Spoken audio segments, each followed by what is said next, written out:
الزامات جو ہیں وہ ان پر نہیں لگائے گی، اور اس طرح کا کوئی قدغن کسی بھی جرنل پر نہیں لگایا جا سکے گا، نہیں لگایا جائے گا تا وقت یہ کہ کوئی ایسا جرنیل یا کوئی ایسا معاملہ نہ ہو کہ کوئی غدار ڈکلیئر نہ ہو جائے، یا کسی بیرونی ایجنسیوں کے ساتھ کسی کے رابطے نہ ہو، یا اس طرح کے کوئی معاملات نہ ہوں۔ ادروائز اس طرح کی کوئی ایکٹیویٹی جو ہے وہ پاکستان آرمی کے کسی بھی ریٹائرڈ جنرل کے خلاف کوئی بھی نہیں کرتا، نہ کی جا سکتی ہے، کیونکہ آرمی کے ہمارے سولجر بڑے پروفیشنل ہوتے ہیں، اور ان کے معاملات جو ہیں وہ کسی بھی سیاسی پارٹی کے لیے یا ان کے جذبات نہیں ہوتے ہیں۔ دوسری بات یہ ہے کہ آپ کو پتہ چلا ہوگا کہ مرتضیٰ وہاب صاحب جو ہیں پاکستان پیپلز پارٹی کے، وہ پاکستان پیپلز پارٹی کی طرف سے کراچی کے میئر منتخب ہو گئے ہیں۔ حاضرین، آج جب میں نے یہ خبر سنی ہے، میرے تو ذہن میں فوراً ایک پوری تاریخ جو تھی وہ گھوم گئی، بنگلہ دیش جب بنا تھا اس حوالے سے۔ تو آپ کو پتہ ہوگا کہ اس وقت بھی ایک پروجیکٹ لانچ کیا گیا تھا جسے پروجیکٹ ذوالفقار علی بھٹو کہا گیا تھا۔ ذوالفقار علی بھٹو صاحب جو تھے انہوں نے ایک ٹوٹل 86 سیٹس لی تھیں جب الیکشن ہوا تھا مجیب الرحمان کے مقابلے میں، یعنی مجیب الرحمان اور اس میں ذوالفقار علی بھٹو صاحب جو تھے وہ مشرقی پاکستان میں مجیب الرحمان تھے، اور مغربی پاکستان جو تھا اس میں ذوالفقار علی بھٹو صاحب تھے۔ تو ایک شاندار قسم کا وہ کمپٹیشن تھا، اس میں ایجنسیاں، ادارے اور بہت سے لوگ جو تھے ان کی ہمدردیاں جو تھیں وہ ذوالفقار علی بھٹو کے ساتھ تھیں، لیکن وہ کہ الیکشن فیئر تھا، اور اس فیئر الیکشن میں مجیب الرحمان صاحب جو تھے وہ 167 سیٹس لینے میں کامیاب ہو گئے، اور ذوالفقار علی بھٹو صاحب جو تھے انہوں نے صرف 86 سیٹس لی تھیں، اور 86 سیٹس لینے پر بھی وہ ایک اپوزیشن لیڈر نہ بنے بلکہ وہ پاکستان کے وزیر اعظم بن گئے۔ کیسے بن گئے؟ کیونکہ جو لوگ انہیں لانے والے تھے، جو لوگ انہیں لانا چاہ رہے تھے، جن لوگوں کی خواہش تھی کہ ہم انہیں لے کے آئیں گے، وہ کسی بھی صورت میں مجیب الرحمان کو وزیر اعظم نہیں بننے دینا چاہتے تھے۔ تو جب مجیب الرحمان کو جب اس بات کا اندازہ ہو گیا کہ میں کسی بھی طرح پاکستان کا، یعنی متحدہ پاکستان جو تھا اس کا وزیر اعظم نہیں بن سکتا، تو اس وقت انہوں نے ایک نیا نعرہ لگایا، اور مختلف قسم کے دشمن عناصر جو تھے انہوں نے ساتھ ملایا، اور پاکستان کا ایک پورے کا پورا حصہ الگ ہو گیا۔ یہ ایک تاریخ ہے پوری، اس پر میں ڈیٹیل میں نہیں جانا چاہتا، بات صرف اتنی کرنا چاہتا ہوں کہ آج کراچی کے اندر ایک مرتبہ پھر سیم وہی تاریخ دہرائی گئی ہے۔ پاکستان پیپلز پارٹی اور ان کی اتحادی جماعتیں جو تھیں ان کے پاس ٹوٹل 173 ووٹ تھے، جبکہ جماعت اسلامی جو تھی وہ پاکستان تحریک انصاف کے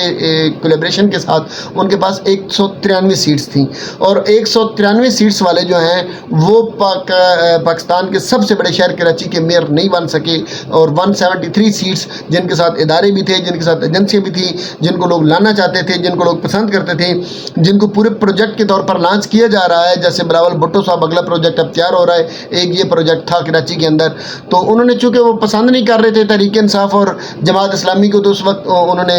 یہ میسج دے دیا کہ ہمارے لیے نہ تو الیکشن کوئی معنی رکھتا ہے، ہمارے لیے نہ تو سیٹس کوئی معنی رکھتی ہیں، ہم یہ سارا جو پروسیجر کرواتے ہیں، یہ الیکٹرل سسٹم جو ساری چیزیں ہم کر رہے ہیں، یہ صرف ایک ڈھکوسلا ہے، یہ ایک تماشا ہے، ایک ڈرامہ ہے، یہ ہم نے صرف اور صرف دنیا کی آنکھوں میں دھول جھونکنے کے لیے، ان پر آنکھوں پر پٹی باندھنے کے لیے ہم نے ایک ڈرامہ رچا رکھا ہے، اس کی کوئی حقیقت نہیں ہے۔ آپ سیٹیں ساری کی ساری جیت جائیں، آپ 2 تہائی اکثریت لے کے آ جائیں مجیب الرحمان کی طرح، آپ کراچی میں 193 سیٹس لے کر آپ سب سے بڑی پارٹی بھی بن جائیں، پھر بھی میئر، وزیر اعظم، صدر، پاکستان کا مالک وہی بنے گا جسے ہم چاہیں گے۔ اگر ہم نہیں چاہیں گے تو کوئی بھی پاکستان کی حکومت، پاکستان کی قیادت یا کسی بھی بڑے عہدے پر نہیں آ سکتا۔ باقی ساری چیزیں ہم اس وقت ہم دھاندلی بھی کروائیں گے، اگر الیکشن آ رہا ہے، جیسا کہ یہ در حقیقت تو کراچی کا میئر بنا کر ایک عمران خان صاحب کو اور پاکستان تحریک انصاف کے ورکرز کو ایک میسج دیا گیا ہے کہ آپ ابھی تو ہم آپ کے بندے توڑ رہے ہیں، ابھی تو ہم آپ کے ورکرز کو ڈی مورلائز کر رہے ہیں، ابھی تو ہم آپ کے ورکر کے اندر ایک نیا بیانیہ لے کے نفرت پیدا کر رہے ہیں، اس کے بعد ہم الیکشن بھی اناؤنس کریں گے، پھر اس کے بعد ہم آپ کے پولنگ ایجنٹ بھی نہیں بننے دیں گے، ہم آپ کے کیمپ بھی اکھاڑ دیں گے، آپ کے ووٹرز کو ہم کوشش کریں گے، کیونکہ انہوں نے آپ کو پتا ہوگا کہ نادرا کے چیئرمین جو تھے انہیں ہٹا دیا، اپنے بندہ لا رہے ہیں اپنی مرضی کا، تو آپ کے ووٹ بھی ہم ادھر ادھر پھینکوا کے آپ کو ایسا ذلیل کریں گے کہ آپ ووٹ ڈال ہی نہیں سکیں گے۔ اگر اس کے باوجود بھی پھر بھی آپ وہاں تک پہنچ گئے تو ہم آپ کے کیمپ اکھاڑ دیں گے، اگر آپ اس کے باوجود بھی اگر اندر چلے گئے تو آپ کے پولنگ ایجنٹ وہاں پر نہیں ہوں گے۔ اس کے بعد بھی پھر بھی اگر آپ نے عمران خان صاحب کو ووٹ ڈال دیا اور عمران خان صاحب جیت گئے، تو جس طرح ہم ابھی پریشرائز کر کے لوگوں کو ہٹا رہے ہیں، تب بھی ہم ایک نیا گروپ بنا کے ایک سائڈ پہ کر کے تحریک انصاف کا ہم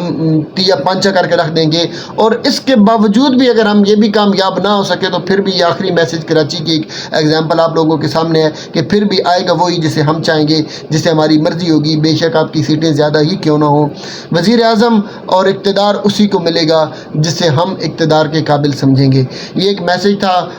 ہمارے ان لوگوں کی طرف سے جو اس وقت عمران خان کے ساتھ برسر پیکار ہیں، میری مراد یقیناً پی ڈی ایم ہے اور پی ڈی ایم کے وہ عناصر ہیں جو انہیں اندر خانے سپورٹ کر رہے ہیں۔ باقی پاکستان کے حالات جس طرح آپ کے سامنے آپ بھی دیکھ رہے ہیں، ہم بھی دیکھ رہے ہیں، الیکشن آگے کب ہوتے ہیں، معاملات کیا بنتے ہیں، ہو سکتا ہے اس دوران عمران خان صاحب کی اور اداروں کی کوئی ڈیل ہو جائے اور کوئی بڑا ہاتھ عمران خان صاحب کو سپورٹ کرنے کے لیے آ جائے، تو ممکن ہے حالات بدل جائیں، ادروائز اس ملک کا ہم سب کا